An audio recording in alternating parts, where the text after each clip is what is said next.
बिस्मिल्लाहिर्रहमानिर्रहीम। अस्सलाम वालेकुम डियर स्टूडेंट्स। आज के लेक्चर में हम ईटा एमडी कैट 2022 का पेपर जो है वो सॉल्व कर रहे हैं, जो आपका प्रीवियस पेपर था। और इस टेस्ट के हवाले से सबसे पहले फ़िज़िक्स के पोर्शन के हवाले से कुछ बातें आपके साथ जो है वो शेयर कर लेता हूँ। सबसे पहली बात जो आपके साथ 2022 का टेस्ट था ईटा का, वो डिफ़िकल्टी लेवल के लिहाज से आप कह सकते हैं कि ईज़ीएस्ट टेस्ट था। मतलब ईटा की हिस्ट्री में जो है ऐसा आसान टेस्ट कभी नहीं आया था जो आपके साथ 2022 का टेस्ट आया था। तो लेकिन फिर भी अगर आप स्टूडेंट्स के ओवरऑल मार्क्स को देखें और जितने स्टूडेंट्स को जो है मैं जानता हूं और जिनसे मैंने जो है फिर कंफर्म किया है, तो इस टेस्ट में भी उनके जो है मतलब मिस्टेक्स आए हैं। तो पहली बात तो आप जहन में ये रखें कि अक्सर स्टूडेंट्स जो हैं वो डिफ़िकल्ट कंसेप्ट्स पे ज़्यादा अपना वक्त जो है वो यूज़ करते हैं और इजी कंसेप्ट्स को वो रिवाइज़ करना जो है वो भूल जाते हैं, जिसकी वजह से जो है फिर वो डिफ़िकल्ट कंसेप्ट्स में तो अच्छे होते हैं लेकिन इजी कंसेप्ट्स में उनसे गलतियां होती हैं।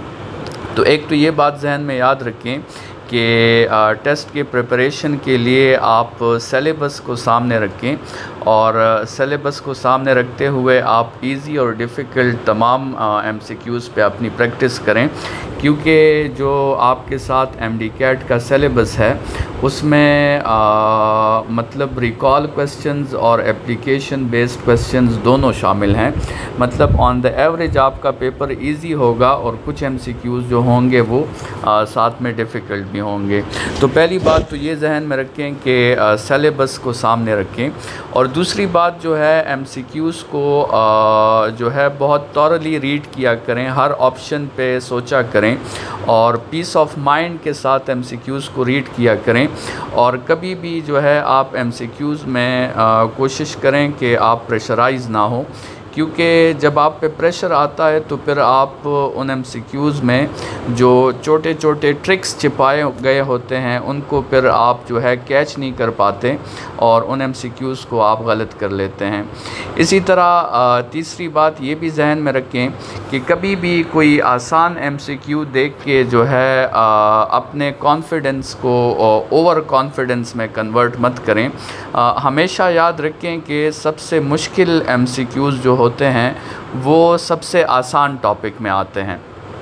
तो ऐसे टॉपिक्स जिनको सुन के आपका कॉन्फिडेंस लेवल बहुत हाई हो जाता है, ऐसे टॉपिक्स पे एमसीक्यूज़ बनते हैं और उनमें छोटे छोटे ट्रिक्स होते हैं जिनको आप कैच नहीं कर पाते, क्योंकि आपका कॉन्फिडेंस लेवल जो है वो बहुत हाई हुआ होता है।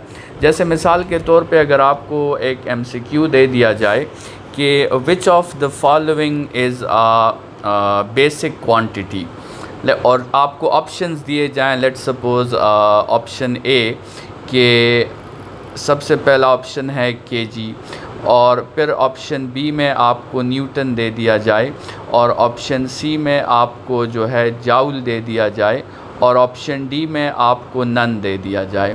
और क्वेश्चन है कि which of the following is a basic quantity. अब ये बेसिक और डिराइव क्वांटिटीज़ ये ऐसा टॉपिक है कि हम मतलब मैट्रिक से इस टॉपिक को पढ़ते आते हैं और जैसे ही इस क्वेश्चन को हमने रीड किया तो मतलब इस क्वेश्चन को रीड करते ही हमारा कॉन्फिडेंस लेवल बहुत ज़्यादा हाई हो जाता है।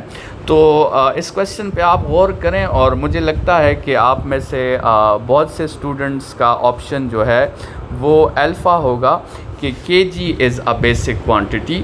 लेकिन स्टूडेंट्स इस एमसीक्यू का करेक्ट ऑप्शन जो है वो डेल्टा है और करेक्ट ऑप्शन इसका है नन ऑफ दीज। अब देखें स्टूडेंट्स, हुआ क्या है, हुआ ये है कि आपसे क्वेश्चन में कहा गया था बेसिक क्वांटिटी के बारे में पूछा गया था। अब क्या हुआ कि आपने जैसे ही बेसिक का वर्ड सुना तो आपका कॉन्फिडेंस लेवल आसमान तक पहुंच गया। अब इस वर्ड को आपने सुना ही नहीं कि बेसिक क्वांटिटी की बात की जा रही है, और केजी जो है ये बेसिक क्वांटिटी नहीं है, ये बेसिक यूनिट है।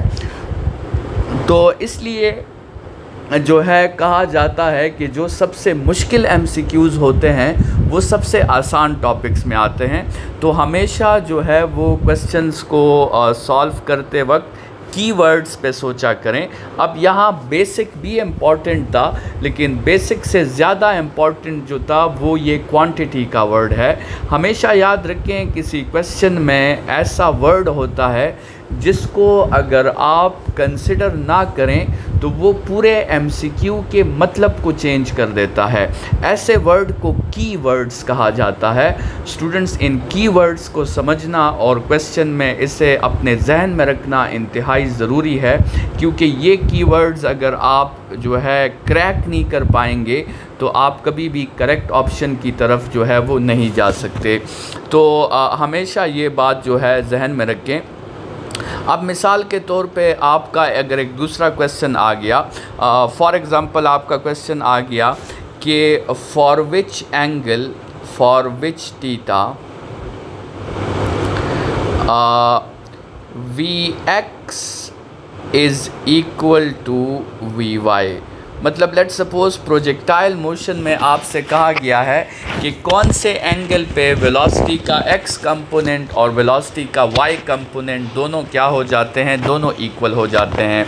अब आपको ऑप्शंस में पहला ऑप्शन है 45 डिग्रीज़, दूसरा ऑप्शन है लेट्स सपोज़ 90 डिग्रीज़, तीसरा ऑप्शन है 30 डिग्रीज़ और चौथा ऑप्शन है मिसाल के तौर पे नन ऑफ दीज। अब स्टूडेंट्स, इसको आपने अगर सॉल्व किया हो और प्रोजेक्टाइल मोशन आपने पढ़ा हो तो आपको पता है कि वी एक्स जो है एक्स कंपोनेंट, उसका फार्मूला होता है वी कॉस थीटा, और वी वाई जो कि वाई कंपोनेंट है उसका फार्मूला होता है वी साइन थीटा। और ये दोनों जो हैं ये किस एंगल पे इक्वल होते हैं, ये दोनों आपके साथ 45 एंगल पे ये इन दोनों की वैल्यूज़ आपके साथ इक्वल होती है। तो मतलब मेजॉरिटी ऑफ द स्टूडेंट्स का जो करेक्ट ऑप्शन होगा तो वो किस ऑप्शन को चूज़ करेंगे, वो आपके साथ अल्फ़ा ऑप्शन को चूज़ करेंगे। लेकिन स्टूडेंट्स, इसमें करेक्ट ऑप्शन जो है वो डेल्टा है, इसमें करेक्ट ऑप्शन आपके साथ नन ऑफ दीज है। अब उसका रीज़न क्या है?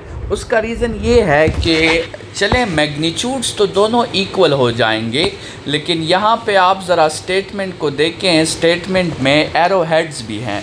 अब x यूनिट वेक्टर जो है वो उसकी डायरेक्शन i है और y जो आपके साथ वर्टिकल वेलोसिटी है उसकी डायरेक्शन j है। अब मैग्नीट्यूड तो चलें 45 एंगल पे इक्वल हो जाएंगे, लेकिन i तो कभी भी 45 i तो कभी भी j की इक्वल नहीं हो सकता। तो इसका मतलब ये दोनों वेक्टर्स जो हैं ये कभी भी आपस में इक्वल नहीं हो सकते। तो कहने का मकसद ये था कि हमेशा जो है वो ऐसे टॉपिक्स जो आपको लगता है कि उस पे आपका पूरा कमांड है, तो ऐसे टॉपिक्स में कभी भी जो है वो ओवर कॉन्फिडेंस का मुजाहरा मत करें और हमेशा हर क्वेश्चन को थॉरली रीड करें और हर क्वेश्चन को आप समझें कि ये इसकी डिफ़िकल्टी लेवल जो है वो इक्वल है। और जब भी आप किसी ऑप्शन को सेलेक्ट करें तो उससे पहले सोचा करें कि वो बाकी 3 ऑप्शंस जो हैं वो गलत हैं, इसीलिए हम उस ऑप्शन को सेलेक्ट कर रहे हैं। और बहुत ज़रूरी चीज़ जो है स्टूडेंट्स वो सिलेबस है। एंट्री टेस्ट की स्टडी में ये इतना इम्पॉर्टेंट नहीं है कि आपने क्या क्या चीज़ें पढ़नी है, ज़्यादा इम्पॉर्टेंट ये है कि आपने कौन कौन सी चीज़ें नहीं पढ़नी, क्योंकि ये बहुत कम टाइम होता है और इस टाइम में आपने सिलेबस को ही स्ट्रिक्टली फॉलो करना है। मतलब इस कम टाइम में जो आपने चीज़ें सीखनी है वो सिर्फ सिलेबस को आपने डिस्कस करना है। तो ऐसा ना हो कि ऐसी किसी टॉपिक पे आपका टाइम वेस्ट हो जाए जो सिलेबस में इंक्लूड ही नहीं है। तो हमेशा जो है आप सिलेबस को सामने रखते हुए अपनी स्टडी करें। तो अब हम स्टार्ट करते हैं 2022 का जो आपके साथ ईटा का पेपर है, उसे हम स्टार्ट करते हैं। अच्छा, एक और बात भी यहाँ पर जो है आपके साथ मैं शेयर करना चाहूँगा। जैसे मैंने कहा कि ये 2022 का जो पेपर है ये ईटा की हिस्ट्री में सबसे ईजीएस्ट पेपर है। अब ये पेपर को देख के ये मेरी परसेप्शन है, हो सकता है ये बात गलत हो, लेकिन इस पेपर को देख के ऐसा आइडिया होता है कि ये पेपर जो है ईटा ने बनाया ही नहीं है, और ये पेपर जो है वो पीएमडीसी ने, जो अथॉरिटी है जो इस पूरे सिस्टम को कंट्रोल कर रही है, पेपर्स बनाए जो है वो पीएमडीसी ने हैं, और फिर उन्होंने केएमयू को सिर्फ सेंड किए हैं कि आप ये पेपर कंडक्ट करें, ठीक है। तो और इस साल भी ज़्यादा चांसेस इसी बात के हैं कि पेपर बनाएगा पीएमडीसी ही, और वो सिर्फ प्रोविंसेस को सेंड कर देगा, और प्रोविंसेस सिर्फ पेपर्स कंडक्ट करेंगे। तो लेकिन बहरहाल हो सकता है ये बात गलत हो, ये मेरी एक परसेप्शन थी जो आपके साथ शेयर की, क्योंकि हमें क्वेश्चंस को देख के ये अंदाज़ा हो जाता है कि ये जो है मतलब प्रोविंशियल लेवल पे ये पेपर बनाया गया है या नेशनल लेवल पे बनाया गया है। तो बहरहाल एमसीक्यूज़ को स्टार्ट करते हैं। पहला एमसीक्यू है कि a body covers a displacement of 10 metres north and then returns back to its initial point by covering a 10 meters towards south. What is the final displacement? Students, ये पहला ही MCQ जो है जो ईटा का था, ये काफ़ी मतलब अंडर डिस्कशन MCQ रहा है टेस्ट के बाद, क्योंकि इसमें ऑप्शंस ऐसे थे जिसमें करेक्ट ऑप्शन एग्जैक्टली एक भी नहीं था। तो इस पे थोड़ी सी बात करते हैं। आपके साथ जो है वो दो डिस्प्लेसमेंट्स हैं। सबसे पहले आपसे कहा गया है कि एक बॉडी ने डिस्प्लेसमेंट कवर की नॉर्थ के डायरेक्शन में, ठीक है, और वो उस डिस्प्लेसमेंट को हम कह देते हैं D1, ठीक है, और वो आपके साथ है 10 मीटर्स, ठीक है, और उसकी डायरेक्शन कौन सी है? नॉर्थ है। अब वो कह रहे हैं कि यहाँ से बॉडी ने दोबारा डिस्प्लेसमेंट शुरू की, और वो जो डिस्प्लेसमेंट थी वो अब साउथ की तरफ थी। तो जो दूसरी डिस्प्लेसमेंट हुई है वो किस तरफ हुई है? वो 10 मीटर्स किसकी तरफ हुई है? साउथ की तरफ। और आपसे पूछा गया है कि आप नेट डिस्प्लेसमेंट फाइंड करें, डिस्प्लेसमेंट नेट फाइंड करें। तो नेट डिस्प्लेसमेंट का मतलब है आप दोनों डिस्प्लेसमेंट्स को आपस में ऐड कर दें। अब आपको पता है कि ये दोनों डिस्प्लेसमेंट्स मैग्नीट्यूड्स में इक्वल हैं और डायरेक्शन में अपोजिट हैं। ऐसे डिस्प्लेसमेंट्स को ऐड करने से नल वेक्टर आता है। तो स्टूडेंट्स, इसका करेक्ट ऑप्शन जो है वो ये बनता है जो अभी हमने मेंशन किया, नल वेक्टर। अब यहाँ पर आप ऑप्शंस में देखें तो मेरे ख़्याल में जितने भी स्टूडेंट्स जो हैं वो उन्होंने ये पेपर दिया है 2022 का, तो उन्होंने एक बात तो डिसाइड कर ली होगी कि ना तो ऑप्शन अल्फ़ा ठीक है और ना ही ऑप्शन बीटा ठीक है। तो वो जो कंफ्यूज हुए होंगे वो इस चार्ली और डेल्टा ऑप्शन में कंफ्यूज हुए होंगे, ठीक है। अब अगर हम पहले डेल्टा ऑप्शन की बात करें तो डेल्टा ऑप्शन जो है वो मैग्नीट्यूड के लिहाज से तो उसका आंसर ठीक है, लेकिन हमारे साथ एक लर्निंग ऑब्जेक्टिव है कि वेक्टर एडिशन का रिज़ल्ट हमेशा वेक्टर होता है। मतलब आप दो डिस्प्लेसमेंट्स को ऐड करेंगे तो उसका रिज़ल्ट डिस्टेंस नहीं आ सकता, उसका रिज़ल्ट डिस्प्लेसमेंट ही आएगा। सो ये जो लर्निंग ऑब्जेक्टिव है कि वेक्टर एडिशन का रिज़ल्ट हमेशा वेक्टर होता है, उस लर्निंग ऑब्जेक्टिव पे बेस होके हम डेल्टा ऑप्शन को करेक्ट नहीं कर सकते, क्योंकि डेल्टा ऑप्शन में सिर्फ मैग्नीट्यूड गिवन है, डायरेक्शन नहीं गिवन। अच्छा, एक दूसरा लर्निंग ऑब्जेक्टिव है कि नल वेक्टर की डायरेक्शन आर्बिट्रेरी होती है, नल वेक्टर की डायरेक्शन कंफ्यूजिंग होती है, नल वेक्टर की डायरेक्शन आप स्पेसिफाई नहीं कर सकते, ठीक है। तो उस लिहाज से इस चार्ली ऑप्शन को देखें तो उन्होंने बात की है कि 0 मीटर्स अलोंग नॉर्थ साउथ, मतलब उन्होंने नल वेक्टर की डायरेक्शन स्पेसिफाई कर दी है, जबकि नल वेक्टर की डायरेक्शन को स्पेसिफाई नहीं किया जा सकता। तो इस दूसरे लर्निंग ऑब्जेक्टिव की वजह से हम चार्ली को भी करेक्ट नहीं कर सकते, ठीक है। लेकिन इस एमसीक्यू में देखें, कभी कभार बहुत से एमसीक्यूज़ ऐसे आते हैं जिनमें इंडिविजुअल्स जो हैं वो वेक्टर्स होते हैं, लेकिन रिज़ल्ट में सिर्फ मैग्नीट्यूड्स गिवन होते हैं और हम उनमें करेक्ट ऑप्शन जो है वो फाइंड कर लेते हैं। तो हमारे लिहाज से इस एमसीक्यू में करेक्ट ऑप्शन अब जो है 100% करेक्ट तो यहाँ पे एक भी नहीं है, लेकिन जो यहाँ पे करेक्ट हो सकता है वो हमारे लिहाज से डेल्टा हो सकता है। लेकिन अनफॉर्चुनेटली जो है ईटा में की में जो है उन्होंने जो की भेजी थी उसमें करेक्ट ऑप्शन जो था वो चार्ली था। लेकिन बहरहाल ये जो नल वेक्टर की डायरेक्शन स्पेसिफाई करना है ये तो बिल्कुल ही गलत बात है। तो हम ऑप्शन डेल्टा के साथ ही जाएंगे कि इसका करेक्ट ऑप्शन डेल्टा होगा। सेकंड क्वेश्चन आपके साथ है कि the unit of kinetic energy is same as that of. तो स्टूडेंट्स आपके साथ जो काइनेटिक एनर्जी है, काइनेटिक एनर्जी का यूनिट वो जाउल्स के इक्वल है।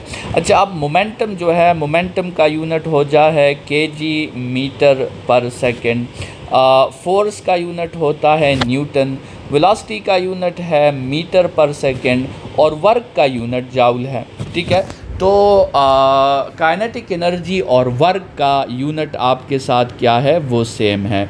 तो जितने भी एनर्जीज़ हैं और वर्क जो है इन सब का यूनिट आपके साथ सेम होता है। Which of the following is a vector quantity, which of the following is not a vector quantity.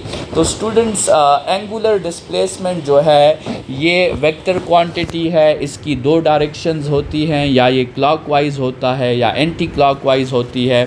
Impulse vector quantity है क्योंकि impulse is the product of force and time. चूँकि फोर्स वेक्टर है तो impulse भी vector है। या impulse is defined as the change in momentum, momentum vector quantity है तो इम्पल्स भी वेक्टर है। अच्छा, यहाँ पे डेल्टा भी वेक्टर हुआ मोमेंटम, क्योंकि मोमेंटम का फार्मूला है mv, ठीक है। तो वेलोसिटी वेक्टर है तो मोमेंटम भी वेक्टर है। लेकिन मोमेंट ऑफ इनर्शिया जो है वो I is equal to mr²। इसमें मास भी स्केलर है और रेडियस भी स्केलर है। तो मोमेंट ऑफ इनर्शिया क्या है? मोमेंट ऑफ इनर्शिया ये आपके साथ स्केलर क्वांटिटी है, वेक्टर नहीं है। तो करेक्ट ऑप्शन यहाँ पे क्या हो गया? डेल्टा हो गया, ठीक है। अच्छा, नेक्स्ट क्वेश्चन है, in Newton first law of motion which quantity remains constant. Newton first law में कौन सी क्वांटिटी कांस्टेंट होती है? स्टूडेंट, न्यूटन फर्स्ट लॉ कहता है कि अगर आपके साथ फोर्स जो है, एक्सटर्नल फोर्स, अगर वो ज़ीरो होगा तो इसका मतलब एक्सेलरेशन भी आपके साथ ज़ीरो होगी, और एक्सेलरेशन ज़ीरो होगी तो मतलब वेलोसिटी जो आपके साथ होगी वो आपके साथ क्या होगी? कांस्टेंट होगी। अब कांस्टेंट वेलोसिटी की दो कैटेगरीज़ हैं। कांस्टेंट वेलोसिटी की एक कैटेगरी है ज़ीरो एंड कांस्टेंट, मतलब रेस्ट, और दूसरी कैटेगरी है नॉन ज़ीरो एंड कांस्टेंट, मतलब यूनिफॉर्म मोशन, ठीक है। तो ये दोनों पॉसिबल हैं, लेकिन एक बात जो पॉसिबल है वो क्या है कि वेलोसिटी कांस्टेंट होगी। तो न्यूटन फर्स्ट लॉ में कौन सी चीज़ कांस्टेंट होती है? न्यूटन फर्स्ट लॉ में वेलोसिटी कांस्टेंट होती है। Law of inertia, law of inertia का मतलब है न्यूटन फर्स्ट लॉ की बात हो रही है। तो लॉ ऑफ इनर्शिया मतलब Newton first law. Law of inertia किसकी बात करता है? तो स्टूडेंट्स, जो लॉ ऑफ इनर्शिया है, जो न्यूटन फर्स्ट लॉ है, वो ये कहता है कि अगर आपके साथ नेट फोर्स ज़ीरो हो तो एक्सेलरेशन भी ज़ीरो होती है, और जब एक्सेलरेशन ज़ीरो होती है तो वेलोसिटी क्या हो जाती है? वेलोसिटी कांस्टेंट हो जाती है। स्टूडेंट्स, इसको हम फर्स्ट कंडीशन ऑफ इक्विलिब्रियम कहते हैं। ये आपके साथ क्या है, फर्स्ट कंडीशन ऑफ इक्विलिब्रियम है, जो कहता है कि summation of all the forces acting on the body should be zero. और जब first condition of equilibrium justify हो जाता है तो हम कहते हैं कि बॉडी जो है वो ट्रांसलेशनल इक्विलिब्रियम में आपके साथ आ गई है। और ट्रांसलेशनल इक्विलिब्रियम का मतलब है कि आपके साथ वेलोसिटी कांस्टेंट होगी। तो इसमें करेक्ट ऑप्शन आपके साथ अल्फ़ा है। लॉ ऑफ इनर्शिया क्या है, ये आपके साथ कंडीशन ऑफ इक्विलिब्रियम है। स्टूडेंट्स, नेक्स्ट क्वेश्चन है कि when 5 times momentum of the body is equal to the kinetic energy then its velocity is equal to. Students, question में घबराने की कोई ज़रूरत नहीं है। आपको जो डिस्क्रिप्टिव फॉर्म गिवन है आप इसको मैथमेटिक्स में कन्वर्ट कर दें। 5 times मोमेंटम तो मतलब 5 times mv, ठीक है, इज़ इक्वल टू का मतलब इक्वल लगा दें टू द काइनेटिक एनर्जी, तो इसको इक्वल कर दें किसके, हाफ mv² के। ये आपने अपने क्वेश्चन को डिस्क्रिप्शन से कन्वर्ट कर दिया मैथमेटिकल फॉर्म में। अब आप इसे फर्दर सॉल्व करें। मास के साथ कैंसिल, वेलोसिटी का स्क्वायर वेलोसिटी के साथ कैंसिल, और 2 को साइड पे मल्टीप्लाई कर दें तो आपके साथ 2 5s are 10 मीटर्स पर सेकेंड आपको वेलोसिटी मिल जाएगी। और ये करेक्ट ऑप्शन आपके साथ कहाँ पे मौजूद है, ये आपके साथ बीटा में मौजूद है। नेक्स्ट क्वेश्चन की तरफ जाते हैं। When angular speed of the quantity is doubled, the centripetal acceleration becomes। Students, किसकी बात की है, एंगुलर स्पीड, ओमेगा की बात की है। तो आपने वो फार्मूला चूज़ करना है जिसमें ओमेगा मौजूद हो। तो सेंट्रीपिटल फोर्स का एक फार्मूला है mr ओमेगा स्क्वायर। इसका मतलब सेंट्रीपिटल फोर्स जो है वो डायरेक्टली प्रोपोर्शनल है स्क्वायर ऑफ ओमेगा को। तो इसका मतलब अगर एंगुलर स्पीड डबल होगी तो सेंट्रीपिटल फोर्स 4 times जो है वो बढ़ जाएगा। नेक्स्ट क्वेश्चन है कि a projectile is launched, its velocity is maximum at. Students, जब आपके साथ एक प्रोजेक्टाइल को लॉन्च किया जाता है तो उसकी मैक्सिमम वेलोसिटी 2 पोजीशंस पे होती है। या तो आपके साथ मैक्सिमम वेलोसिटी होती है स्टार्ट के पोजीशन पे, और या फिर मैक्सिमम वेलोसिटी होती है एंड की पोजीशन पे। और जो टॉप की पोजीशन होती है जिसको समिट पॉइंट भी कहते हैं, उस पे वेलोसिटी आपके साथ मिनिमम होती है और उस पे सिर्फ हॉरिजेंटल कंपोनेंट होता है आपके साथ वेलोसिटी का। तो आपसे पूछा गया था कि मैक्सिमम वेलोसिटी कहाँ होगी, तो उसका करेक्ट ऑप्शन आपके साथ है at the point of projection, मतलब स्टार्ट पे आपके साथ मैक्सिमम होगी। नेक्स्ट आपके साथ क्वेश्चन है कि विच equation is correct for kinetic energy. Kinetic energy के लिए कौन सा इक्वेशन करेक्ट है।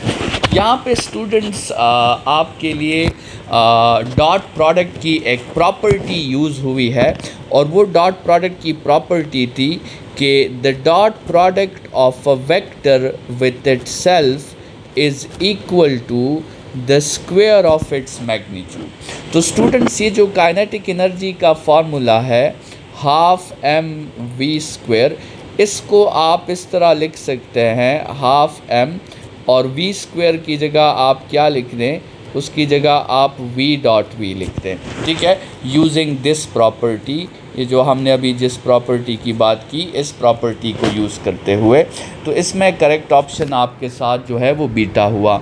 अब देखें, यहाँ पे एक बात नोट कर लें कि डॉट प्रोडक्ट जो था वो आपके सिलेबस का हिस्सा जो है वो नहीं है। PMDC का जो सिलेबस है उसमें वेक्टर्स का चैप्टर इंक्लूड नहीं है। लेकिन स्टूडेंट्स, वेक्टर्स एक ऐसा चैप्टर है जो अगर इंक्लूड ना भी हो तो आपने उसको 1 गो रीड ज़रूर देना है, क्योंकि वो हेल्पिंग चैप्टर है। उसने आगे तमाम स्केलर्स और वेक्टर्स के साथ उसने यूज़ होना है। तो इस तरह के आउट ऑफ सिलेबस क्वेश्चंस आप एक्सपेक्ट कर सकते हैं। तो थोड़े से जो है वो आपके साथ हर पेपर में 5 to 10% क्वेश्चन जो हैं वो आउट ऑफ सिलेबस आप एक्सपेक्ट कर सकते हैं। Two bodies A and B, one with temperature 100 degree centigrade and other at temperature 0 degree centigrade are brought in thermal equilibrium with each other। ठीक है, अच्छा दो बॉडीज़ थे और थोड़ी देर बाद वो दो बॉडीज़ किस पे आ गए, थर्मल इक्विलिब्रियम पे आ गए। स्टूडेंट्स, थर्मल इक्विलिब्रियम एक ऐसी स्टेज होती है जिसमें दोनों बॉडीज़ का चेंज इन टेम्परेचर ज़ीरो हो जाता है और दोनों बॉडीज़ आपके साथ सेम टेम्परेचर पे आ जाते हैं। और वो आपको ऑप्शंस में एक ही ऑप्शन नज़र आ रहा है और वो ऑप्शन क्या है, वो ऑप्शन चार्ली ऑप्शन है। स्टूडेंट्स, यहाँ पे एक बात क्लियर कर लें कि हो सकता है आप में से कुछ स्टूडेंट्स को ये लगता हो कि ये दोनों ऑप्शंस जो हैं ये 50-50 होने चाहिए थे। ठीक है, मतलब बॉडी ए का टेम्परेचर भी 50 होना चाहिए था और बॉडी बी का टेम्परेचर भी 50 होना चाहिए था। लेकिन देखें स्टूडेंट्स, ये तब 50-50 होते जब उन दोनों बॉडीज़ की जो स्पेसिफ़िक हीट कैपेसिटीज़ हैं वो दोनों बॉडीज़ की सेम होती, तो तब ये दोनों टेम्परेचर्स आपके साथ 50-50 होते। अब आप ख़ुद सोचें कि मिसाल के तौर पे एक बॉडी ऐसी है जिसकी स्पेसिफ़िक हीट कैपेसिटी हाई है और दूसरी बॉडी ऐसी है जिसकी स्पेसिफ़िक हीट कैपेसिटी लो है। तो मतलब जिसकी स्पेसिफ़िक हीट कैपेसिटी हाई होगी, जब उससे हीट निकलेगी तो उसका टेम्परेचर आसानी से चेंज नहीं होगा, और जिसकी स्पेसिफ़िक हीट कैपेसिटी लो है जब उससे हीट निकलेगी या उसको हीट मिलेगी तो उसका टेम्परेचर चेंज जल्दी से आएगा। तो ज़रूरी नहीं कि ये दोनों हमेशा 50 पे ही इसका थर्मल इक्विलिब्रियम आ जाए, ये 50 से ज़्यादा पे भी आ सकता है और 50 से कम पे भी आ सकता है। तो ये बात जहन में रखें।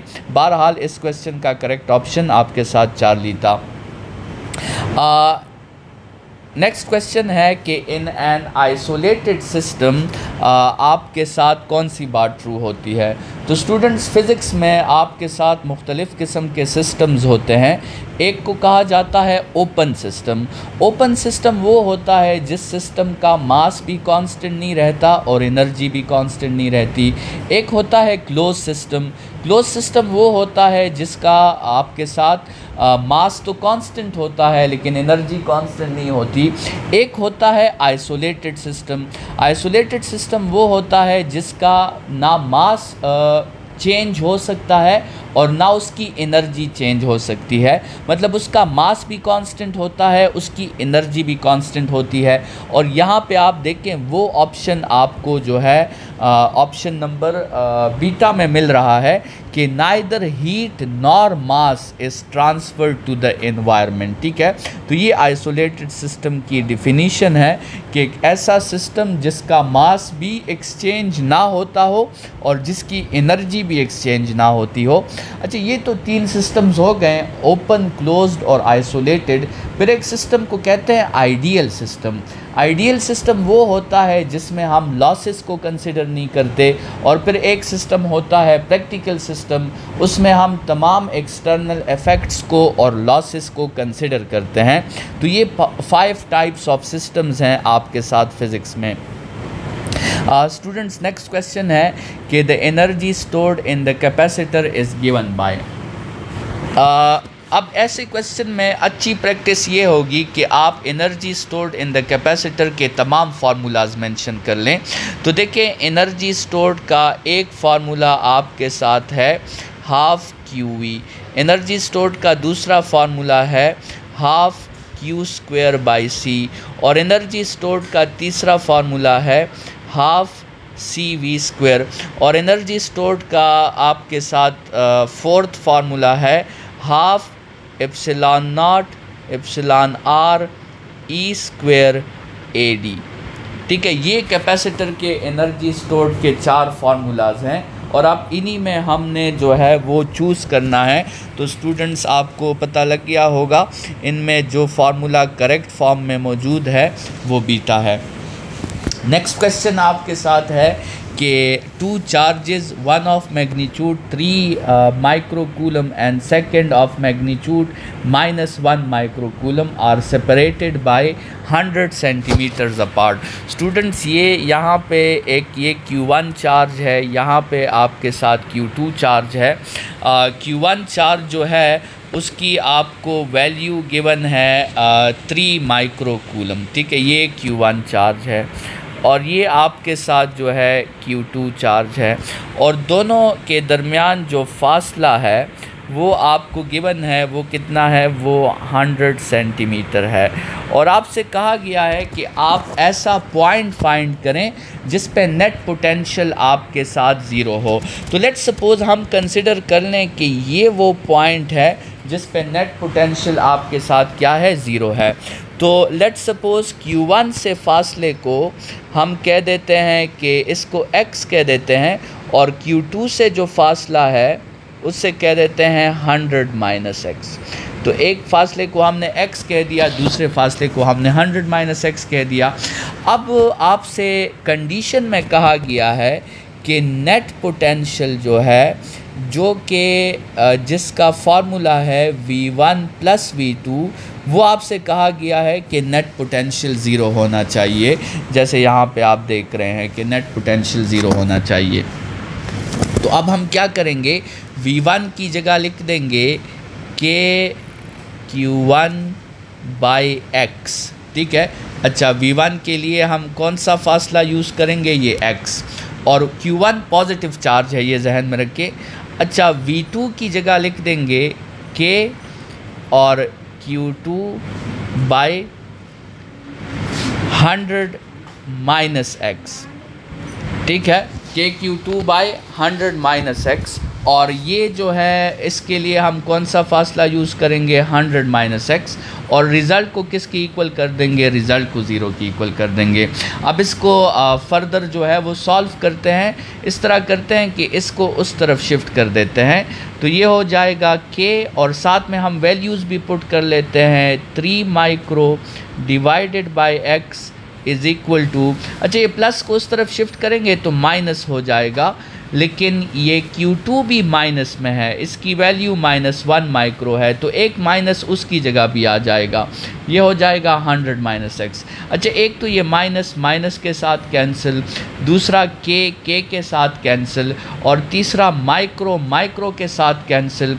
तो आपके साथ आ जाएगा 3/x is equal to 1/100 - x। यहाँ से क्रॉस मल्टीप्लिकेशन कर लेंगे तो आपके साथ आ जाएगा 300 - 3x is equal to x, और इसको सॉल्व करेंगे तो 4x इज़ इक्वल टू 300 आपके साथ आ जाएगा। और यहाँ से अगर 4 को डिवाइड कर देंगे तो आपके साथ 300/4 आ जाएगा। 300/4 जो है इससे स्टूडेंट्स 75 आंसर आता है। तो इसका मतलब ये है कि the null point is 75 metres from Q1 और 25 सेंटीमीटर्स फ्रॉम Q2। अब इसमें करेक्ट ऑप्शन आपने देखना है। तो देखें, करेक्ट ऑप्शन आपके साथ अल्फ़ा के फॉर्म में मौजूद है, 25 metres from Q2। Next question की तरफ बढ़ते हैं। नेक्स्ट क्वेश्चन आपके साथ है कि magnetic lines of forces are. Students, ये जो लाइंस ऑफ फोर्सेस होते हैं, चाहे ये मैग्नेटिक हो, चाहे ये इलेक्ट्रिक हो, चाहे ये ग्रेविटेशनल हो, ये तमाम लाइंस इमेजिनरी लाइंस होते हैं, लेकिन ये रियल फील्ड को शो करते हैं, रियल इफ़ेक्ट को शो करते हैं, लेकिन ये लाइंस होती इमेजिनरी हैं। तो ये बात आप तमाम फील्ड्स के बारे में याद रखें। और इसमें करेक्ट ऑप्शन जो है वो आपके साथ अगर अल्फ़ा ऑप्शन को देखें, ये इमेजिनरी लाइंस हैं which shows actual magnetic field. तो यही ऑप्शन आपके साथ इसमें करेक्ट है। नेक्स्ट क्वेश्चन ये है कि पोटेंशियल डिवाइडर सर्किट जो है ये क्या होता है और ये कब बनता है। तो स्टूडेंट्स हमेशा याद रखें कि जितनी भी आपके साथ सीरीज़ कम्बिनेशन है, सीरीज़ कम्बिनेशन, जब भी आप किसी बैटरी के साथ क्या कनेक्ट करेंगे, सीरीज़ कम्बिनेशन कनेक्ट करेंगे। किसी बैटरी के साथ जब भी आप सीरीज़ कम्बिनेशन कनेक्ट करेंगे तो पोटेंशियल क्या हो जाएगा, पोटेंशियल डिवाइड हो जाएगा। पोटेंशियल डिवाइड होने का मतलब ये है कि ये जो आपकी बैटरी है ये दो हिस्सों में कन्वर्ट हो जाएगी, V1 और V2, जिसको आप KVL भी कहते हैं, किरचॉफ्स वोल्टेज लॉ भी कहते हैं। तो और किरचॉफ वोल्टेज लॉ अप्लाई भी सीरीज़ कम्बिनेशन पे होता है, पूरे लूप पे होता है। तो यहाँ जो है आप जहन में याद रखें कि पोटेंशियल तब डिवाइड होता है जब आप रेजिस्टेंसेस को डिवाइड करते हैं। जब आप एक ही बैटरी के साथ 2 या 3 या उससे ज़्यादा रेजिस्टेंसेस लगाते हैं तब पोटेंशियल डिवाइड होता है। तो इसमें करेक्ट ऑप्शन आपके साथ चार्ली है, ठीक है। वैसे जब पोटेंशियल डिवाइड, जब रेजिस्टेंस डिवाइड हो जाएगा तो ऑटोमेटिकली EMF को भी डिवाइड होना होगा, लेकिन सबसे पहले स्टेप में क्या होगा, सबसे पहले स्टेप में ज़रूरी बात यह है कि रेजिस्टेंस डिवाइड हो। वैसे ये MCQ जो था ये आपके सिलेबस में इंक्लूड नहीं था, पोटेंशियल डिवाइडर आपके सिलेबस में नहीं था, लेकिन बहरहाल ये क्वेश्चन आया था, इसीलिए जो है हम अक्सर स्टूडेंट्स को कहते हैं कि जो आपके साथ चैप्टर में अगर कुछ टॉपिक सिलेबस में इंक्लूड हैं और कुछ इंक्लूड नहीं है तो आप as a benefit of doubt जो है कम से कम उस चैप्टर को पूरा रीड दें और उसमें वो टॉपिक्स भी एक नज़र आप देख लें जो सिलेबस में इंक्लूड नहीं होते। नेक्स्ट क्वेश्चन की तरफ बढ़ते हैं कि a student conductor has a resistance R if its length is stretch to twice the actual value and its radius is reduced to 1/3 of its actual value, then the new resistance is। Students आपके साथ resistance का formula है ρL/A, लेकिन इस question को देखें, आपको condition length पे गिवन है और रेडियस पे गिवन है, तो बेहतर होगा कि हम फार्मूला में लेंथ और रेडियस को सबसे पहले जो है वो इंक्लूड कर लें। तो उसके लिए मुझे ये करना होगा कि ρL/πr² लिख दूंगा मैं, ठीक है।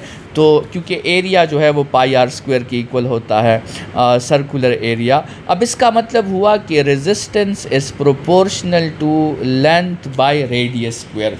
अब आप इस क्वेश्चन को आसानी से सॉल्व कर सकते हैं। क्वेश्चन में कहा गया है कि हमने लेंथ को क्या कर दिया है, ट्वाइस कर दिया है। अब लेंथ को ट्वाइस करने से रेजिस्टेंस भी ट्वाइस हो जाएगा, तो रेजिस्टेंस पे 2 टाइम्स इफेक्ट तो आ जाएगा।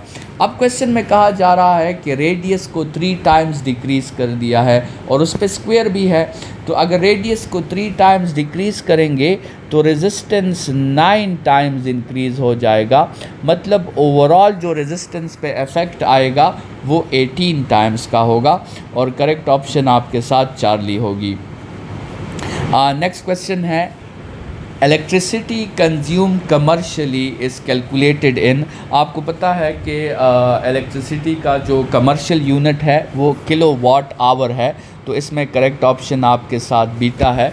और किलोवाट आवर जो है 1 किलोवाट आवर ये आपके साथ इक्वल होता है 3.6 × 10⁻⁶ जाउल्स, या आप इसको इस तरह भी लिख सकते हैं कि 36 × 10⁵ जाउल्स। आपके नम्स के पेपर में ये MCQ आया था और उसमें ये 3.6 × 10⁻⁶ तो नहीं था, लेकिन 36 × 10⁵ जाउल्स मौजूद था, तो वो ऑप्शन उसमें करेक्ट थी। नेक्स्ट क्वेश्चन है 2 electric bulbs A and B of power 500 and 2000 watt are connected to a 240 volt supply. If the ratio of the current through bulb A अच्छा, the ratio of the current through bulb A to the current through bulb B is. अच्छा students, पहले तो आप ज़रा इस बात पे सोचें कि ये जो दो बल्ब्स आपको गिवन है, जिनके रेटेड पावर्स भी आपको गिवन है, और कहा जा रहा है कि ये एक बैटरी के साथ कनेक्ट हुए हैं, तो सबसे पहले तो आप ज़रा ये सोचें कि ये कनेक्शन सीरीज़ की है या पैरेलल की है। ठीक है, वैसे अगर आप इस क्वेश्चन पे सोचेंगे और साथ में आप ऑप्शंस पे भी सोचेंगे तो आपको पता चल जाएगा कि ये जो दोनों लैंप्स हैं ये आपके साथ पैरेलल में कनेक्ट हुए हैं। ठीक है, और ये पता आपको कैसे चलेगा कि ये दोनों लैंप्स आपके साथ पैरेलल में कनेक्ट हैं? अगर आप देखें तो ऑप्शन में 1:1 का ऑप्शन नहीं है, और अगर देखें ये दोनों लैंप्स सीरीज़ में कनेक्ट होते हैं तो सीरीज़ में तो करंट क्या होती है, सीरीज़ में आपके साथ करंट जो है वो सेम होती है, तो और वो 1:1 का ऑप्शन मौजूद नहीं है ऑप्शंस में। तो इसका मतलब ये हुआ कि ये जो आपके साथ कम्बिनेशन है ये कौन सी कम्बिनेशन है, ये पैरेलल हो सकती है, ये सीरीज़ कम्बिनेशन नहीं हो सकती। अच्छा, अब आपसे पूछ रहे हैं वो कि ये जो आपके साथ 500 वाट का बल्ब है और दूसरा आपके साथ 2000 वाट का बल्ब है, तो 500 वाट के बल्ब में जो करंट गुज़र रही है उसको I1 कह देते हैं और इस दूसरे करंट को I2 कह देते हैं। और वो आपसे क्वेश्चन में कह रहे हैं कि आप क्या फाइंड करें, आप I1 और I2 का जो है वो रेशो फाइंड करें, I1 और I2 का रेशो। तो स्टूडेंट्स, इस क्वेश्चन को हम प्रोपोर्शनैलिटी से डील करेंगे। प्रोपोर्शनैलिटी से हम इस क्वेश्चन को कैसे डील करेंगे? सबसे पहली बात यह है स्टूडेंट्स कि करंट जो होता है पैरेलल कम्बिनेशन में वो रेजिस्टेंस के साथ क्या होता है, वो रेजिस्टेंस के साथ इन्वर्सली प्रोपोर्शनल होता है, और रेटेड पावर जो होती है, रेटेड पावर वो भी क्या होती है, वो भी रेजिस्टेंस के साथ इन्वर्सली प्रोपोर्शनल होती है। करंट भी रेजिस्टेंस के साथ इन्वर्सली प्रोपोर्शनल है, रेटेड पावर भी रेजिस्टेंस के साथ इन्वर्सली प्रोपोर्शनल है। इसका मतलब ये हुआ कि करंट रेटेड पावर को क्या हो जाएगा, डायरेक्टली प्रोपोर्शनल हो जाएगा। तो अगर करंट रेटेड पावर को डायरेक्टली प्रोपोर्शनल हो जाएगा तो फिर इसका फार्मूला कैसे बनेगा? इसका फार्मूला बनेगा I1/I2 इस P1/P2। अब P1 है 500 और P2 है 2000, इससे आपका आंसर आ जाएगा 1/4। तो 1:4 आपके साथ बीटा ऑप्शन में मौजूद है। अच्छा, तो नेक्स्ट क्वेश्चन है कि a conductor has a length equal to, ये जो है ये x मीटर्स नहीं है, ये पेपर में आपके साथ पाई मीटर्स था। तो a conductor has a length equal to pi metres and radius r metres, its resistance will be. Students, resistance का जो फार्मूला है वो है ρl/πr²। अब इसमें वैल्यूज़ पुट करते हैं, L की जगह पाई पुट कर देते हैं और साथ में पाई R की जगह R ही है, तो ये दोनों कैंसिल हो जाएंगे, तो रो और साथ में R⁻² आ जाएगा। ये आपके साथ करेक्ट ऑप्शन होगा। तो ये करेक्ट ऑप्शन आपको बीटा में नज़र आ रहा है। स्टूडेंट्स, नेक्स्ट क्वेश्चन है कि a charge particle enters to the magnetic field anti parallel. तो आप कंसिडर करें कि ये आपके साथ मैग्नेटिक फील्ड की डायरेक्शन है इस साइड पे, और एक चार्ज पार्टिकल ऐसे एंटर हुआ है। ठीक है, ये चार्ज पार्टिकल Q है, ये उसकी वेलोसिटी की डायरेक्शन है। तो अब वो कह रहे हैं कि इस पे मैग्नेटिक फ़ोर्स कितना होगा। तो मैग्नेटिक फ़ोर्स का फार्मूला होता है QVB sin थीटा, और यहाँ पे थीटा जो होगा वो आपके साथ 180 डिग्रीज़ है, और साइन ऑफ 180 डिग्रीज़ जो है ये ज़ीरो के इक्वल होता है, तो वो पूरा फैक्टर ज़ीरो हो जाएगा। तो इस पे कोई मैग्नेटिक फ़ोर्स एक्ट नहीं करेगा। करेक्ट ऑप्शन इसका आपके साथ चार्ली होगा। नेक्स्ट क्वेश्चन है कि when a neutron enters to a magnetic field perpendicular, let's suppose आप कंसिडर करें कि एक रीजन में मैग्नेटिक फील्ड जो है वो बना हुआ है, ठीक है, ये मैग्नेटिक फील्ड है, और एक न्यूट्रॉन जो है वो इस मैग्नेटिक फील्ड को बिल्कुल परपेंडिकुलर एंटर हुआ। अब वो आपसे पूछ रहे हैं कि इसकी एक्सेलरेशन कितनी होगी। तो स्टूडेंट्स, एक्सेलरेशन का जो फार्मूला होगा वो होगा यहाँ पर magnetic force divided by mass, लेकिन मैग्नेटिक फ़ोर्स का जो फार्मूला है वो होगा QVB sin theta divided by mass. अब यहाँ पे Q जो होगा वो ज़ीरो होगा क्योंकि न्यूट्रॉन की बात हो रही है, और Q ज़ीरो होगा तो पूरा फैक्टर ज़ीरो हो जाएगा। मतलब यहाँ भी आपके साथ करेक्ट ऑप्शन अल्फ़ा होगा, और न्यूट्रॉन जो है वो अनडिफ्लेक्टेड उस मैग्नेटिक फील्ड से निकल जाएगा क्योंकि उस पर किसी भी किस्म का मैग्नेटिक फ़ोर्स अप्लाई नहीं होगा। स्टूडेंट्स, ये जो आपके साथ क्वेश्चन है कि what is inappropriate statement for step up transformer, मतलब कौन सी स्टेटमेंट स्टेप अप ट्रांसफार्मर के लिए गलत है। तो इसमें ज़रा देखिए, ऑप्शन अल्फ़ा है कि इट इंक्रीज़ेस द AC वोल्टेज, और ये स्टेप अप ट्रांसफार्मर के लिए ये बात ठीक है। Step up transformer AC voltage को क्या करता है, इंक्रीज़ करता है, तो ये बात ठीक है। और क्वेश्चन में हमने किसको सेलेक्ट करना है, इनअप्रोप्रिएट को, तो मतलब इसे सेलेक्ट नहीं कर सकते क्योंकि ये ठीक बात है। फिर दूसरा ऑप्शन है it decreases the alternating current, और ये भी स्टेप अप ट्रांसफार्मर के लिए करेक्ट बात है क्योंकि वो वोल्टेज को बढ़ाता है और करंट को कम कर देता है, तो ये भी करेक्ट बात है। तो ये भी इनअप्रोप्रिएट नहीं है, इसको भी सेलेक्ट नहीं कर सकते। चार्ली ऑप्शन देखें कि heat is never produced in step up transformer. अब इस पे डिपेंड करता है कि ये जिस स्टेप अप ट्रांसफार्मर की बात हो रही है ये आइडियल स्टेप अप ट्रांसफार्मर है या ये प्रैक्टिकल स्टेप अप ट्रांसफार्मर है। अगर आइडियल स्टेप अप ट्रांसफार्मर है तो फिर तो ये ऑप्शन चार्ली जो है ये बिल्कुल ठीक बात है, मतलब इनअप्रोप्रिएट नहीं है, तो फिर इसे सेलेक्ट नहीं कर सकते। लेकिन अगर ये प्रैक्टिकल स्टेप अप ट्रांसफार्मर है तो फिर हीट इज़ नेवर प्रोड्यूस्ड की बात इनअप्रोप्रिएट है क्योंकि प्रैक्टिकल में हीट प्रोड्यूस होती है, तो फिर इसे सेलेक्ट कर सकते हैं। मतलब चार्ली ऑप्शन को 50% सेलेक्ट नहीं कर सकते और 50% हम इसको सेलेक्ट कर सकते हैं। अब डेल्टा की तरफ आते हैं। It's input energy is always more than it's output energy.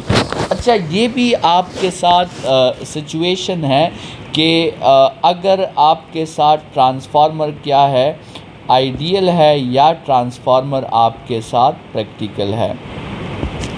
तो आपके साथ अगर आइडियल ट्रांसफार्मर है तो फिर तो इनपुट और आउटपुट क्या होंगे, वो इक्वल होंगे, ठीक है। इनपुट और आउटपुट इक्वल होंगे मतलब input is always more than output, फिर ये बात गलत होगी, इनअप्रोप्रिएट होगी, तो फिर हम इसको करेक्ट करेंगे। लेकिन अगर ये प्रैक्टिकल ट्रांसफार्मर है तो फिर तो ये डेल्टा ऑप्शन ठीक है, मतलब इनअप्रोप्रिएट नहीं है, तो फिर हम इसको करेक्ट नहीं कर सकते।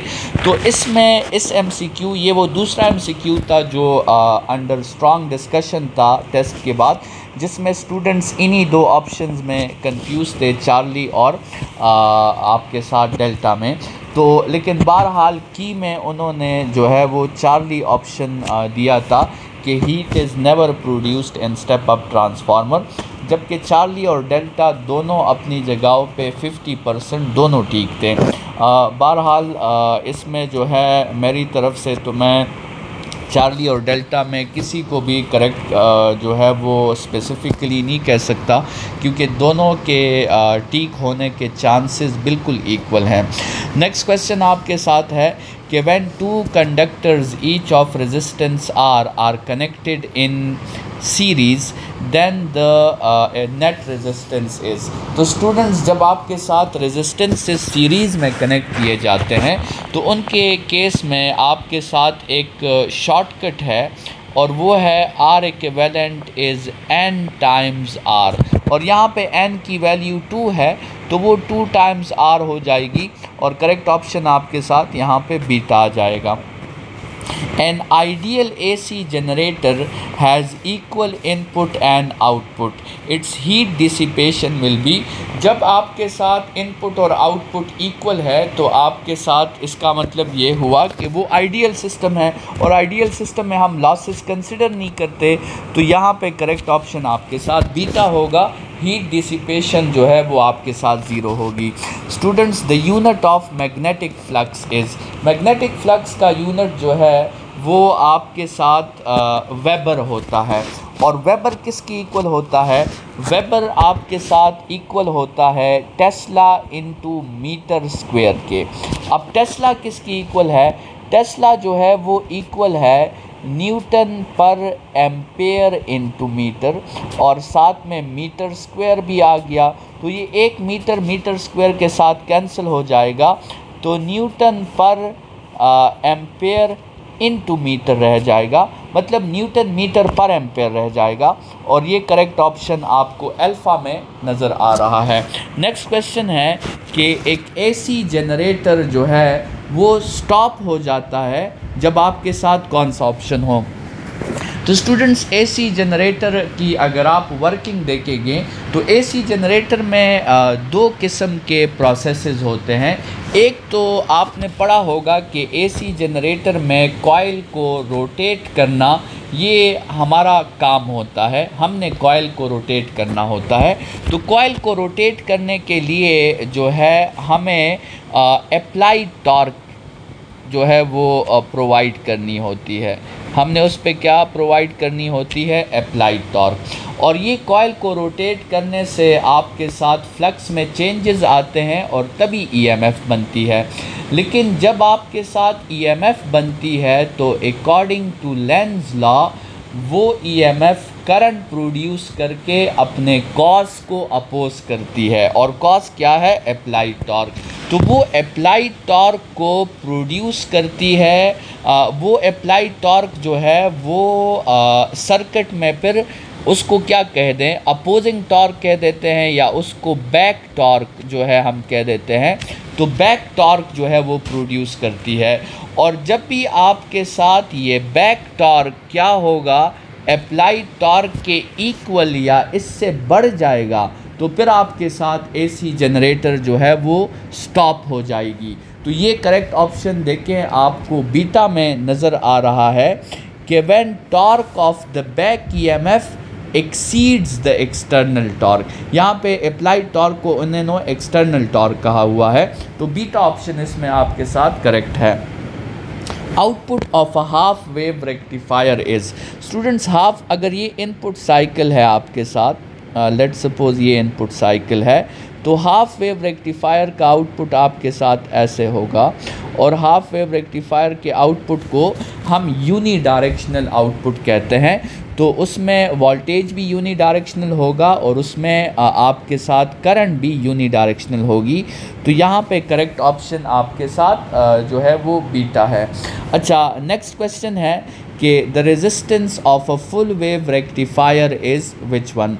तो स्टूडेंट्स, एज अ फैक्ट ये बात आप जहन में रखें कि फुल वेव रेक्टिफायर की रेजिस्टेंस जो होती है वो हाफ वेव से ज़्यादा होती है, तो इसमें करेक्ट ऑप्शन बीटा है। नेक्स्ट क्वेश्चन है an electron will have maximum kinetic energy when it has. तो इलेक्ट्रॉन की मैक्सिमम काइनेटिक एनर्जी की बात हो रही है, और ये क्वेश्चन जो है इसको आप रिलेट करें डी ब्रॉगले की वेवलेंथ के साथ। स्टूडेंट्स, डी ब्रॉगले की वेवलेंथ का फार्मूला है lambda is equal to H by P, ठीक है। और अगर हम यहाँ पे जो है पी को सब्जेक्ट कर दें तो आपके साथ आ जाएगा P is equal to H by lambda, ठीक है। अब यहाँ पे अगर हम P की जगह क्या लिख दें, P की जगह हम लिख दें P जो होता है इसका फार्मूला है 2m kinetic energy, 2m into kinetic energy is equal to h by lambda. अच्छा, यहाँ से आपको आइडिया हो जाता है कि काइनेटिक एनर्जी और लिम्डा का क्या रिलेशन है, आपके साथ इन्वर्स रिलेशन है। तो इसका मतलब ये हुआ कि इलेक्ट्रॉन की काइनेटिक एनर्जी मैक्सिमम तब होगी जब उसकी वेवलेंथ शॉर्ट होगी। तो इसमें करेक्ट ऑप्शन आपके साथ जो है वो बीटा हो जाएगा। नेक्स्ट क्वेश्चन है कि when AC is converted to DC the process is known as, तो इस प्रोसेस को स्टूडेंट्स रेक्टिफिकेशन कहा जाता है। तो ये आसान सा था। In pair annihilation 2 gamma ray photons created travels in the opposite direction।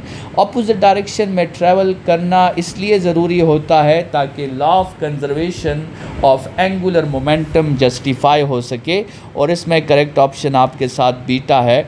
The radiations emitted by warm blood animal lies in, warm blood animals जो होते हैं ये इंफ्रारेड रेडिएशंस जो हैं वो प्रोड्यूस करते हैं। तो इसमें करेक्ट ऑप्शन चार्ली है।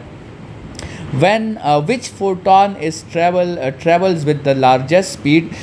स्टूडेंट्स आपको पता है कि जितने भी इलेक्ट्रोमैग्नेटिक रेडिएशंस हैं सबकी स्पीड जो होती है वो वैक्यूम में सेम होती है और वो स्पीड ऑफ लाइट से मूव करते हैं।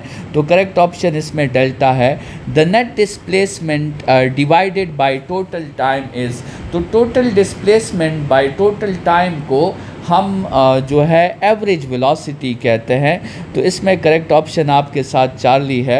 The half life of a radio active sample predicts about, half life जो है वो किस बारे में प्रिडिक्ट करता है।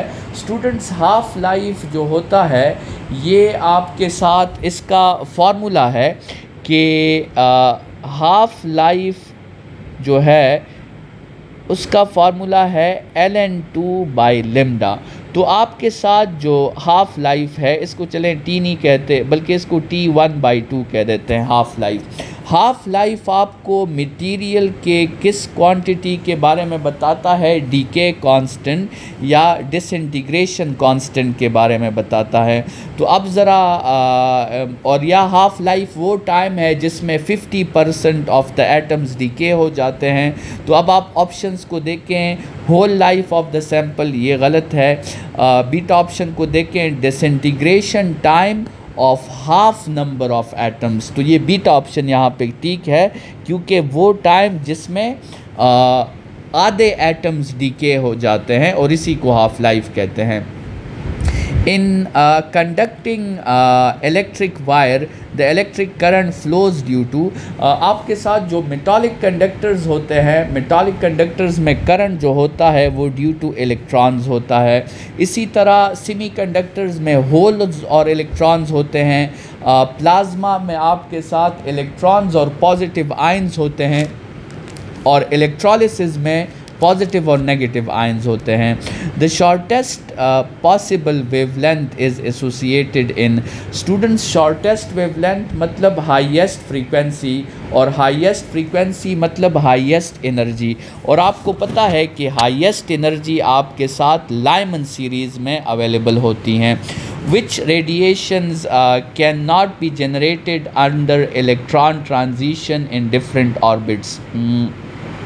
स्टूडेंट्स आपने जो है वो इलेक्ट्रॉन्स की जो ट्रांजिशंस हैं जिसको इनर शेल ट्रांजिशंस कहते हैं, तो उसमें एनर्जी के लिहाज से आप कहाँ तक रेज़ बना सकते हैं, एक्स रेज़ तक बना सकते हैं। एक्स रेज़ से हायर एनर्जी के रेज़ इनर शेल ट्रांजिशन से नहीं बन सकते। तो इसका करेक्ट ऑप्शन आपके साथ डेल्टा है। गैमा रेज जो है वो इनर शेल ट्रांजिशन से आपके साथ नहीं बन सकते। Radio activity does not depends upon, students radio activity जो है ये एक ऐसा आपके साथ प्रोसेस है जो कहा जाता है कि स्पॉन्टेनियस भी है और रैंडम भी है। तो स्पॉन्टेनियस का मतलब ये है कि ये किसी भी एक्सटर्नल एजेंट पर डिपेंड नहीं करता, मतलब ये ना प्रेशर पर, ना टेम्परेचर पर, ना वॉल्यूम पर, ना ह्यूमिडिटी पर, किसी भी एक्सटर्नल एजेंट पे डिपेंड नहीं करता। तो इसमें करेक्ट ऑप्शन आपके साथ बीटा है कि ये किसी भी एजेंट पर डिपेंड नहीं करेगा। नेक्स्ट क्वेश्चन है कि which of the following is not a unit of radio activity. Students Becquerel radio activity का यूनिट है डीके पर सेकेंड, रेडियो एक्टिविटी का यूनिट है क्यूरी रेडियो एक्टिविटी का यूनिट है। इसके अलावा एक दूसरा रदरफोर्ड भी रेडियो एक्टिविटी का यूनिट है। इसमें जो डेल्टा ऑप्शन है ये रेडियो एक्टिविटी का यूनिट नहीं है आपके साथ। तो इसके बाद MCQ है curie is the unit of. तो अभी हमने बात की क्यूरी किसका यूनिट है, क्यूरी आपके साथ रेडियो एक्टिविटी का यूनिट है। Which of the following element is stable in the following.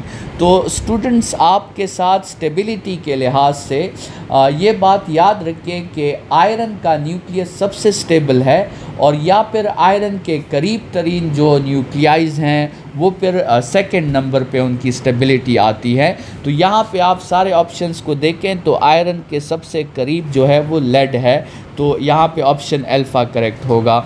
In physics it is observe that when matter and antimatter combine they form energy। ठीक है, जब भी आपके साथ मैटर और उसका एंटी मैटर कंबाइन होगा तो वो क्या बनाएंगे, वो एनर्जीज़ बनाएंगे।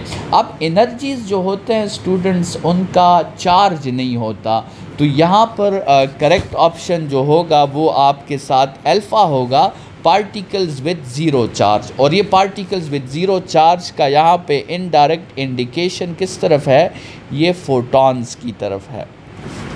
तो जब मैटर और एंटी मैटर कंबाइन होते हैं तो उनसे फोटॉन्स बनते हैं। स्टूडेंट्स नेक्स्ट क्वेश्चन आपके साथ है कि the longest wavelength observed in the Balmer series is. Students wavelength के लिए हम ये फार्मूला यूज़ करते हैं n square p square divided by n square minus p square into RH। ठीक है, और इसमें बाल्मर सीरीज़ में अगर हम इसमें वैल्यूज़ पुट करें तो और लॉन्गेस्ट वेवलेंथ के लिए जो जंप होता है वो नियरेस्ट शेल से आपके साथ जंप करना पड़ता है।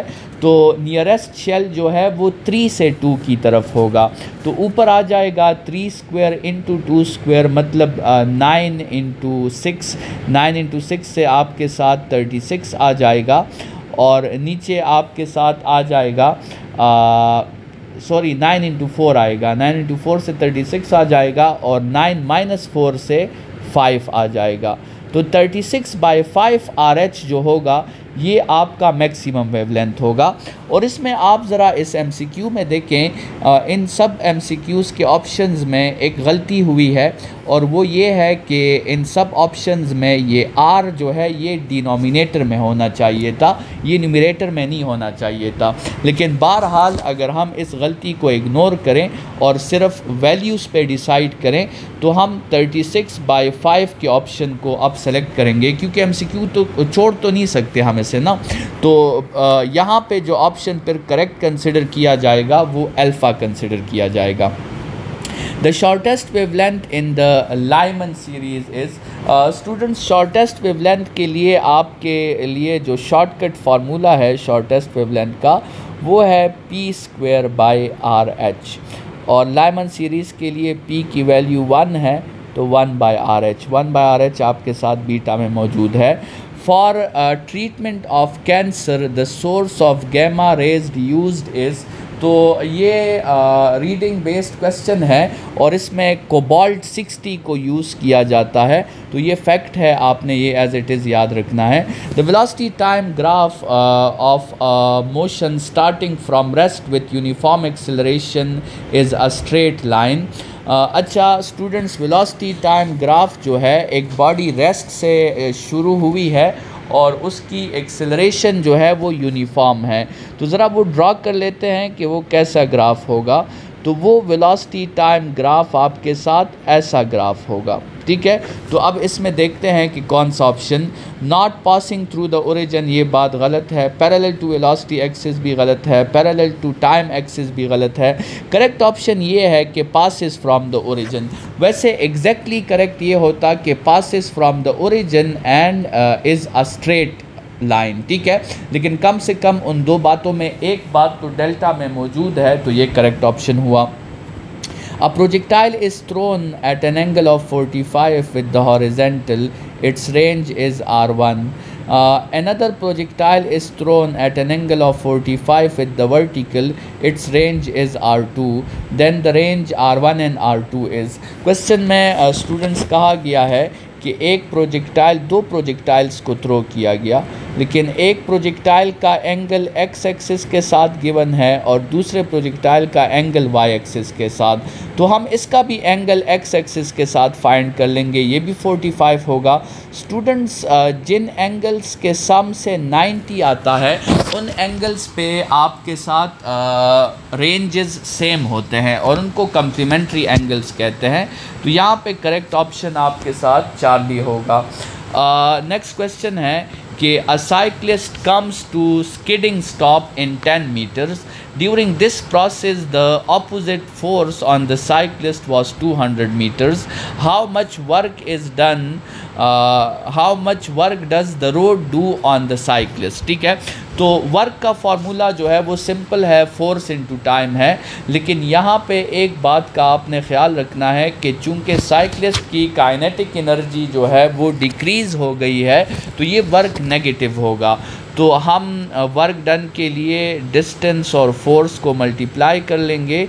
इसका करेक्ट ऑप्शन 2000 आएगा, लेकिन करेक्ट हम बीटा ऑप्शन को करेंगे, चार्ली को नहीं करेंगे क्योंकि ये वर्क डन आपके साथ नेगेटिव होगा। The energy of a simple pendulum oscillator at a displacement x is partly kinetic and partly potential. The total energy of the simple oscillator remains constant everywhere. Which of the following will be correct about simple harmonic motion?